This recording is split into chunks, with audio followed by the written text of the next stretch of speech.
Today, Ryan's kicking off Project Night Train. He's pulling the engine and trans out of an '87 Chevy 1500.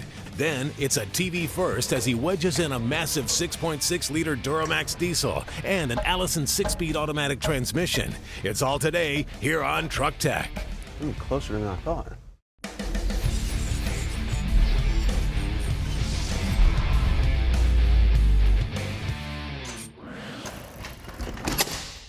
Hey guys, welcome to Truck Tech. Well, today I've got a smile on my face because we are kicking off a super cool new project. Now, we've been wanting to build up one of these body-style Chevy trucks for quite some time now. There's just so many different cool things you can do to them, and they're still affordable. Now, they made these trucks from 1973 all the way up to 1987, meaning there's a bunch of them out there. Having said that, well, finding a good one for a good price can still be a challenge. This one has a nice paint job on it, the interior's clean, it's not all rusty, and it runs well. And the fact that we paid less than $5 grand for it, well, we're already off to a great start with this project. Now, this one is a 1987, meaning it was the last year of production for these trucks, but the first year of fuel injection for Chevy pickups. But the fuel we're going to be spraying into the combustion chamber isn't gasoline. We're going to be spraying some diesel. So let's go check out our cool new power plant. This beast is a turbocharged 6.6-liter Duramax V8 out of a 2007 Chevy 2500. Now, in stock form, this engine makes 360 horsepower and 650 pound-feet of torque. Pretty impressive for a stock engine. But you guys that are into Duramaxes or diesels in general know that you throw a few bolt-on parts at this thing along with the tune, and you can easily get another 100 horsepower. And if you throw some hard parts at it, you can make some pretty impressive power with these things. Now, you guys might be asking, where do we get all these used engines and transmissions and other salvage yard parts? Well, I'll show you. Now, to locate our donor engine and transmission, we simply went to partslocator.com, entered in the year, make, and model of the vehicle we're looking for, told that we were looking for a complete engine assembly, and since we're after an LBZ, we selected that, entered our zip code, and hit locate. Now, this is searching a bunch of different automotive recyclers throughout the country. And once it's done, we'll see all the options available to us. Now, ours happen to come from Tennessee Auto Salvage up in Greenbrier, Tennessee. But it looks like no matter where you are in the country, you've got a bunch of different options. You can find what you're looking for and even compare prices. Now, if you've got access to a loading dock or you're working with a repair shop, well, most of these guys will ship parts right to you. And it's a good thing because that sucker is heavy. Now, after zeroing the scales to account for our jack stands, let's set this sucker down and see what it weighs. All right. Looks like we're coming in at about 965 pounds. Now, this is a fully dressed engine. The only things missing are the alternator and the starter. Otherwise, this thing is complete, and it probably weighs about 30 to 40% more than the small block it's going to replace. So we're going to have to compensate for that weight, but the trade-off in weight is going to be made up for in torque. Now, transferring all that torque to the rear tires is the factory-installed and matching Allison 1000 6-speed automatic transmission. Now, in addition to the complete engine with all the accessories and the automatic transmission, we also picked up a complete uncut engine wiring harness and the PCM. Now, those two items we've already boxed up and sent off to a shop called DieselWorks so they can strip the harness down and make it a standalone harness that'll work great in our old Chevy. They're also going to reflash the PCM to make sure we don't get any annoying warning lights, and they're going to modify the tune for a little bit more power. Now, like you've seen, the truck that we're going to be shoehorning that Duramax and Allison drivetrain combo into is this '87 Chevy 1500. It's a regular cab, short bed, two-wheel drive truck. Not exactly what you imagine when somebody mentions a high-powered diesel rig, but that's what's going to make it cool. It's going to be different.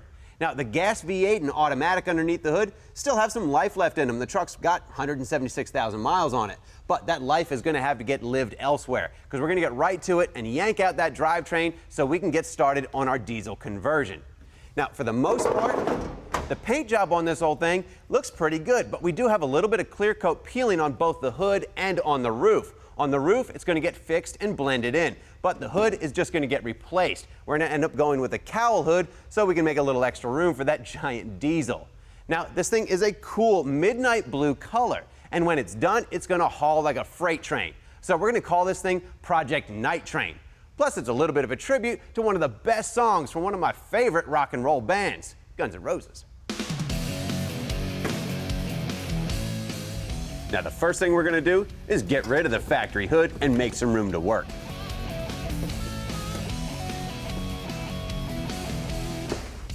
Now we don't have any plans for these parts on the truck that are coming off, but doesn't mean we want to damage them in the process. We're going to carefully disassemble things to avoid that. You can sell these parts online, or you can donate them to a friend who needs them more than you do.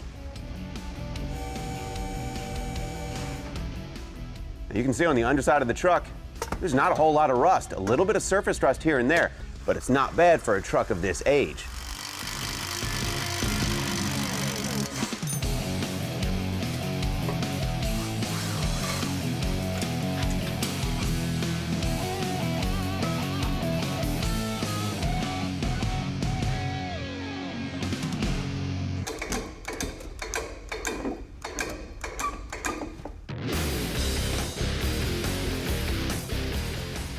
Now on a big teardown job like this, I like to remove the parts that contain fluids last. It just minimizes the amount of mess you make in this kind of messy job. Now we're pulling the engine and transmission together as a combo.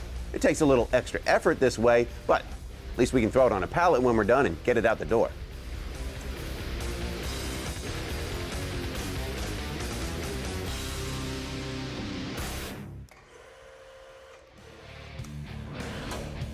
After the break, Ryan's taking a stab at the first test fit of the Duramax. And later, we'll see just how much room we've got for the Allison transmission. Stay tuned.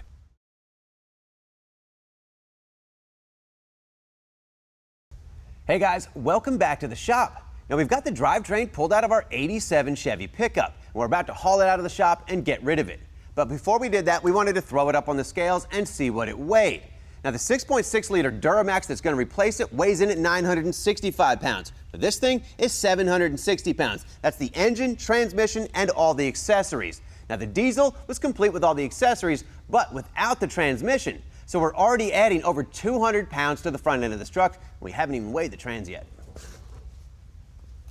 Now in addition to our 965-pound diesel engine, our new transmission weighs in at about 350 pounds. Bringing our new drivetrain total to about 1,315 pounds. The drivetrain that came out of our Chevy was about 760 pounds, and that's approximately a 73% increase in drivetrain weight. That's substantial, and it's going to have an effect on front ride height, the suspension, and the overall weight bias of the truck. Now, in addition to being a heavier transmission, this thing's also physically larger. It's a lot taller than the transmission it's replacing. So I'm sure I'm going to have to do some transmission tunnel surgery to get this thing to fit. Might have to carve up the firewall as well. But we knew all these things going into this project, and we'll just deal with them as we go. Now, before I even get started mocking up the new power plant, I'm going to get rid of a few unnecessary parts and a lot of grease and grime.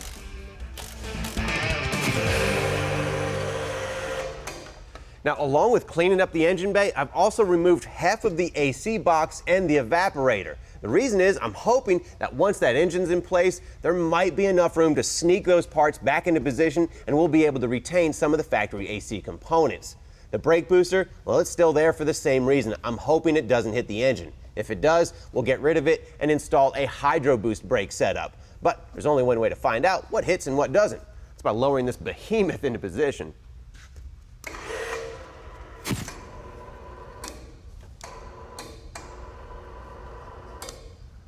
I love our Kundal crane. Now we are really lucky to have our overhead crane, but you can still get this job done with a heavy-duty cherry picker. But if you're going that route, you probably want to remove the inner and outer fenders and the front end to give you a little bit more working room. Now I'm just trying to ease the engine into position. I don't want to damage anything. But you can see that the oil pan, which is aluminum, is about to hit the steering linkage. All right, that's probably about as far down as it's going to go. All right, where's the jerk that thought this was going to be a good idea? This thing is huge. All right, now the engine is mostly in the engine bay, but it's hitting the brake booster and the steering linkage is hitting the oil pan. I've still got to go back towards the firewall about 5, maybe 6 inches. So I'm going to get rid of this brake booster, see if we can slide it back a little bit and see what that buys us.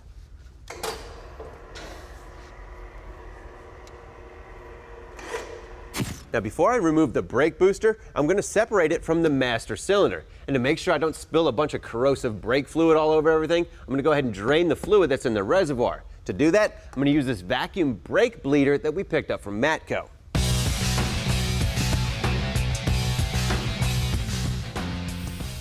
This tool makes quick work of removing the brake fluid, and it sure beats the old turkey baster I used to use. Now, if you happen to get some brake fluid on paint, don't panic, just dilute it right away with water.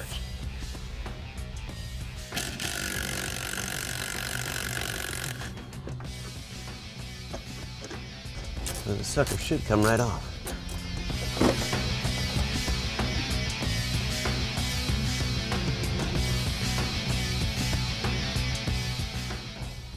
All right, now it's starting to look like this might work.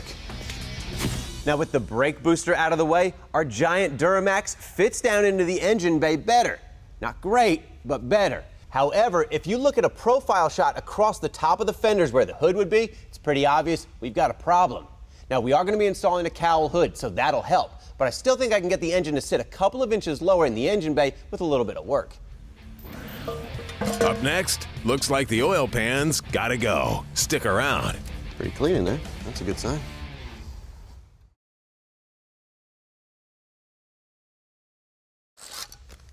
Hey guys, welcome back to the shop. Now like we mentioned, I want the engine sitting lower in the frame rails. We had a couple of things working against us. The factory engine mounts on our Duramax were resting on the frame plates that tie in the cross member and the frame rails on our 87, and that's what was holding the engine up. The other thing working against us was the aluminum oil pan. It was either touching or really close to touching both the cross member and the steering linkage. Now these Duramax engines have the oil pump up front and the oil pump pickup here in the rear sump. So I'm thinking I can get another 1.5 inches of real estate by notching the front of this aluminum pan. But there's only one way to find out, and that's by removing the pan and seeing what we've got to work with. Now to get to some of the upper oil pan bolts, we had to remove the flex plate or the flywheel. It's usually a pretty straightforward job, so we didn't bother getting any footage of it. But in the process, I discovered that these are some of the tightest bolts I've ever encountered while wrenching on cars and trucks. So tight, it involved an extra long breaker bar and 2 very long pry bars to get the job done. It also involved me, our videographer, and the producer of the show, which is also why we don't have any footage of it. So if you're doing this job in the driveway, just know going in, these bolts are really tight and be prepared. Eat your Wheaties too. Now I've still got the engine suspended by the crane. I'm just using the 2 screw jacks as a little extra insurance and a little extra stability. Now even with all the lower oil pan hardware removed, well, it was pretty content where it was. And I don't want to damage the mating flange by using a big pry bar to just pry it away from the upper oil pan. So I'm using a couple of scraper tools and a utility knife to slowly pry the pan away and cut the gasket little by little. I can hear it breaking free.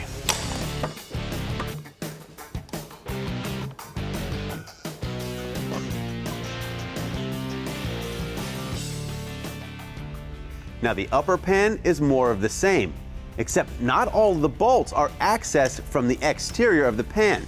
Some you can only get to once you remove the lower oil pan. And you don't want to forget any either. If you leave some in the back and start prying on the front, you could warp or even break the aluminum cast oil pan. I'm not sure what kind of gasket, adhesive, or sealant they use because there is no pan gasket, but it definitely is good stuff. This engine's got over 200,000 miles on it, and neither the upper or lower pan had any signs of any leakage.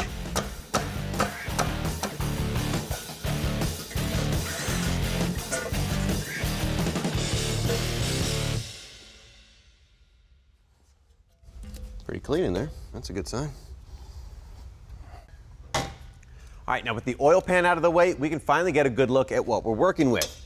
And the oil pump pickup tube sits about 2 inches below the oil pan mounting surface on the block. And the front of the oil pan, well, it's about 4 inches deep. So I know we've got about 1.5 inches of pan that we can section and still be in good shape. But before I get to cutting on the oil pan, I'm going to go ahead and drop the engine back into position so I can measure exactly how much needs to be cut and how deep into the pan the notch needs to extend. Goodness gracious. This thing is huge.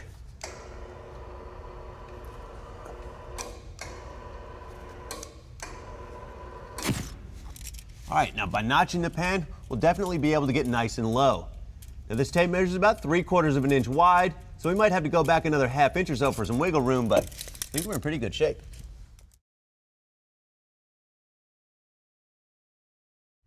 Hey guys, welcome back to the shop.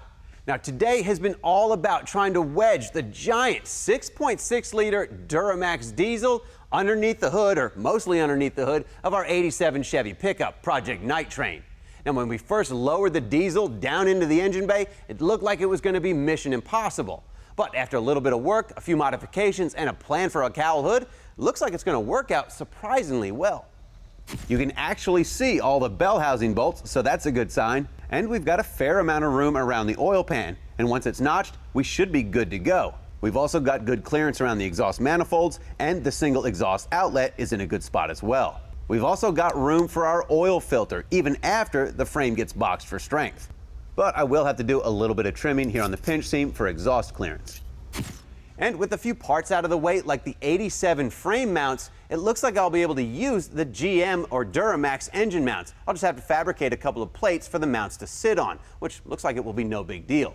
And now that we've got the engine position kind of dialed in, well, it's time to jack up this school bus-sized transmission to see if it has any hope of fitting underneath the factory floor. I'm not that optimistic.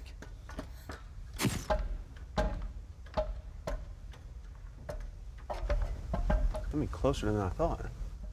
All right, that's up against the floor. And we're a little short, but not much. Now at the front of the transmission, we're already about an inch short from the bell housing bolts lining up. Here at the back of the Allison, well, I'm up against the factory floor, and the rear of the transmission has to come up another couple of inches to level the drivetrain out. So I certainly have some transmission tunnel rearranging to do. No big deal, nothing some metalworking tools can't fix. Overall, I'm really pleased with how our heavy-duty diesel drivetrain is fitting in our half-ton light-duty truck. Project Night Train is off to a pretty good start. Now, if you've got an 04 to 14 F-150 with a 3-valve engine under the hood and it's starting to make a little bit of noise or clatter, well, you probably have failing or failed cam phasers. It's a common problem. And one solution to that would be just to replace those parts with new ones. But before long, you're right back where you started. So a better alternative, and the only permanent solution to that problem, would be this cam phaser repair kit from Livernois Motorsports. This kit basically converts the cam phaser into a fixed gear, eliminating any possibility of failure in the future. It includes a timing chain wedge tool, the cam phaser lockouts, new hardware, and a tuner to accommodate the lockout. You can also use this to read and clear trouble codes. And at under $700, it's much cheaper than the dealer. And this is a very DIY-friendly project. There's no major engine disassembly, and the instructions are really straightforward. So if you want to get your F-150 running smoother and quieter, check out the repair kit from Livernois Motorsports. Now, if your race car or truck takes race fuel, well, check out this race fuel concentrate. This stuff will match the octane and BTU energy rating of race fuel when added to regular pump gas, taking it as high as 105 octane. And with it being unleaded, well, it won't harm O2 sensors or catalytic converters, and is actually cheaper than distilled racing fuel. For more information, check out race-gas.com. Oh, and by the way, this stuff is now the official race fuel concentrate of Engine Power, the guys next door. Hey, thanks for watching Truck Tech. See you next time.